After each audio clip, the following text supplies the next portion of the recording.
के बलिदान की सारी कथा सुनाता हूँ। श्री गुरु तेग बहादुर जी के जीवन का परचम जग में लहराता हूँ, जग में लहराता हूँ।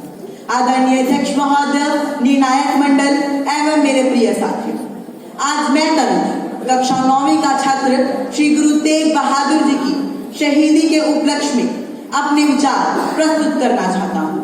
मेरे बोलने का विषय आधुनिक समय में श्री गुरु तेग बहादुर जी की शिक्षाओं का महत्व है। पूरी दुनिया यदि जीवन को समझना चाहे तो वह गुरुओं के जीवन को देखकर आसानी से समझ सकती है, क्योंकि उनके जीवन में त्याग भी था, ज्ञान भी था, प्रकाश भी था और आध्यात्मिक ऊंचाई तो थी ही। भारत अन्य अनेक देशों की तरह किसी भी विशेष प्रकार की ऐतिहासिक या राजनीतिक परिस्थितियों से नहीं जन्मा, अपितु यह एक नैसर्गिक, सांस्कृतिक और भौगोलिक इकाई है।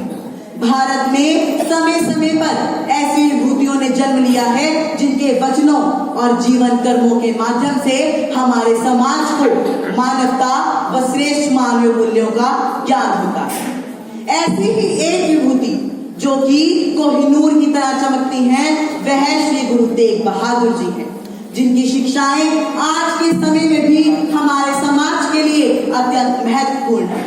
सिख धर्म के 9वें धर्म गुरु श्री गुरु तेग बहादुर जी का जन्म अमृतसर पंजाब में श्री गुरु हरगोबिंद साहिब जी के घर माता नानकी जी की कोख से हुआ।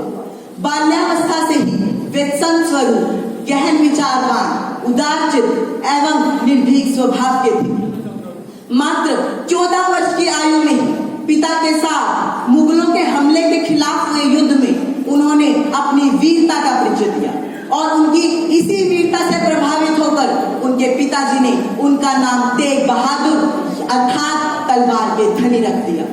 भारत के वीर सपूत श्री गुरु तेग बहादुर जी का जब आगमन हुआ, उस समय औरंगजेब जो कि एक मुगल शासक था, उसका शासन चल रहा था।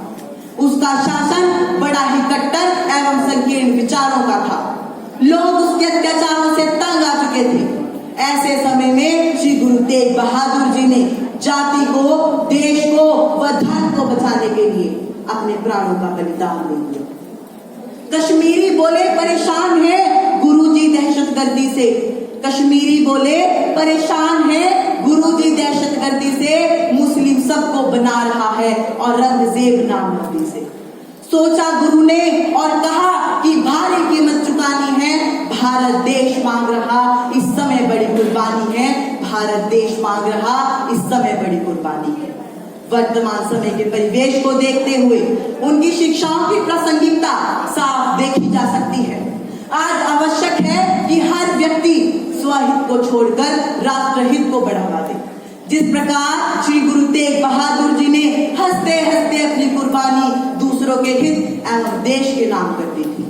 क्षमा, शांति और सहनशीलता के गुणों वाले श्री गुरु तेग बहादुर जी ने हमारे समाज को प्रेम तथा शांति का संदेश दिया, जो कि आज के समय में लगभग विलुप्त होता नजर आ रहा है। उन्होंने इसी के साथ साथ राष्ट्र सेवा के साथ जीव सेवा का भी पाठ दिखाया और समानता, समरसता और त्याग का मंत्र दिया, जिसका पालन करना और जन जन तक पहुंचाना हम सभी का कर्तव्य है। आज के भौतिकवादी युग में जहां कर्मकांड, पाखंड और स्वार्थ बुरी तरह हावी है, वहां हमें अपने जीवन को श्री गुरु तेग बहादुर जी की शिक्षाओं पर चलाना चाहिए। गुण गोविंद गायो नहीं जन्म अकारत कीन, कहो नानक हर पज मना जे विद जल भूमि।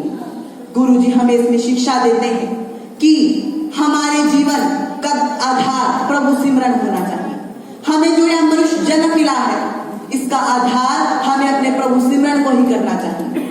जिस प्रकार जल में रहने वाली मछली जल को ही अपने जीवन का आधार बनाकर सारा जीवन उसी में व्यतीत कर देती है, उसी प्रकार हमें भी अपने जीवन का आधार प्रभु सिमरन को बनाना चाहिए। चिंता ताकि कीजिए जो न होनी होए, एह मार्ग संसार में नानक फिर ना कोई। गुरु जी हमें इसमें शिक्षा देते हैं कि संसार में कुछ भी स्थिर नहीं है।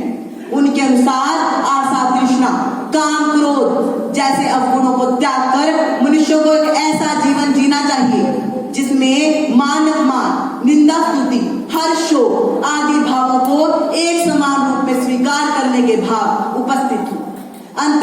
अपनी वाणी को विराम देने के लिए इन विचारों के साथ देना चाहूंगा कि श्री गुरु तेग बहादुर जी के अनुसार मानव जीवन का सच्चा उद्देश्य हमारे समाज को प्रेम तथा शांति की ओर ले जाना है।